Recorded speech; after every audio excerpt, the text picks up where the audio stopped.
কি খবৰ সকলোৰে? আজি মই অন্য এটা ভিডিঅ'লৈ আপোনালোক সকলোকে স্বাগতম জনাইছোঁ। ইফালে আমি তিনিওজন ওলাই গৈছিলোঁ জগন্নাথ মন্দিৰলৈ বুলি।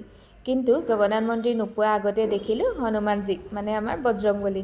যিহেতু আজি মঙলবাৰ, দেখি পেলাই মনটো বহুত ভাল লাগিলে দেই, আৰু লৰালৰিকৈ গৈ পালোঁগৈ হনুমানজীৰ ওচৰত। গৈ পাওঁতে মানে পূজাত বহিছে পুৰোহিতজন। পূজাত বহোঁতে আমি পাইছোঁগৈ তেনেকুৱা এটা পুৰোহিতজনে লৰালৰিকৈ মাতি নিছে। তেওঁ পূজাত বহিছে, আমাকো লগতে পূজা কৰাইছে। ধুনীয়াকৈ তেওঁ মন্ত্ৰ চন্ত্ৰ মাতিছে, আৰু ইপিনে মানুহজন ৰখি আছে তলতে। আমি দুজনী ওপৰলৈ উঠি গ'লোঁ। তাৰপিছত ধুনীয়াকৈ পূজা চূজা কৰিলোঁ। মানে ইয়াতে ৰাম মন্দিৰ বনাব, পুৰোহিতজনে কৈছে যে ৰাম মন্দিৰ প্ৰতিষ্ঠা কৰা হ'ব। এতিয়া প্ৰথমতে হনুমানজীক স্থাপন কৰি লৈছে তেওঁলোকে। ধুনীয়াকৈ মানে আমাৰ ভাষাবোৰ তেওঁলোকে বুজি পোৱা নাই, তাৰপৰা সুধিছে আৰু ক'ৰ পৰা আহিছে, কি কৰিছে। আমি কৈছোঁ যে আমি অসমৰ হয়, ইয়াৰ নহয়।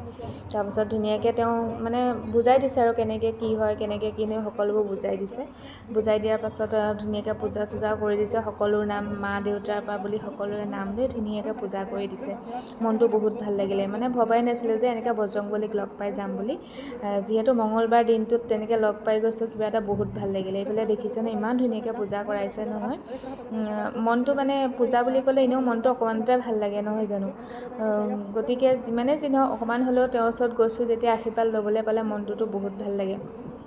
ইফালে তেওঁ পূজাৰীজনে পূজা কৰি আদায় হোৱাৰ পিছত আমাক ক'লে যে ওপৰত যে বজৰংবলী আছে তেওঁৰ ওচৰত গৈ পেলাই ধুনীয়াকৈ 3 পাক ঘূৰিব দিছে। 3 পাক ঘূৰি মেলি বোলে তাৰপাছত আপোনালোকে যাবগৈ। প্ৰথমতে বোলে বজৰংবলীৰ ওচৰত অলপমান ওপৰত যাওক, ওপৰত গৈ পেলাই বোলে তেওঁক বোলে প্ৰদক্ষিণ কৰক।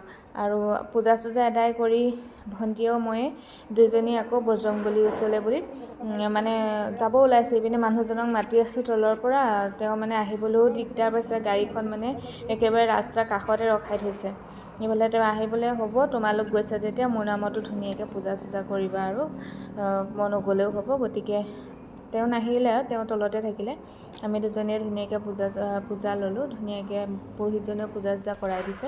আৰু এইফালে দেখিছে নহয়, পুৰোহিতজনে যেনেকৈ কৈছে আমি সেইদৰে বজৰংবলীৰ ওচৰত গৈছোঁ। পুৰোহিতজনে কৈছে যে 3 পাক ঘূৰিব প্ৰদক্ষিণ কৰিবলৈ। সেইটো কাৰণে আমি পুৰোহিতজনে যেনেকৈ কৈছে সেইদৰে মানে ঘূৰিছোঁগৈ। আৰু মনটোত কিবা এটা বহুত ভাল লাগি গৈছে দেই আজি। মানে ভবাই নাছিলোঁ এনেকৈ বজৰংবলীক যে এনেকৈ পাম। মানে গৈছিলোঁ বেলেগ জগন্নাথ মন্দিৰলৈ বুলি, তাৰ আগতে যে মন্দিৰ এনেকৈ বজৰংবলী হনুমানজী মন্দিৰ আছে আমি নাজানো। মানে প্ৰথম গৈছোঁ ন, ক'ত কি আছে ইমান এটা নাজানো। দেখি পাই পেলাই মনটো বহুত ভাল লাগিলে। সেইটো কাৰণে মানে প্ৰথমতে তেওঁক দৰ্শন কৰি ল'লোঁ। আকৌনো কেতিয়া যাবলৈ পামতো গম নাপাওঁ।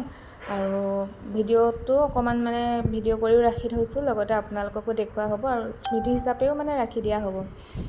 যিমানে যি নহওক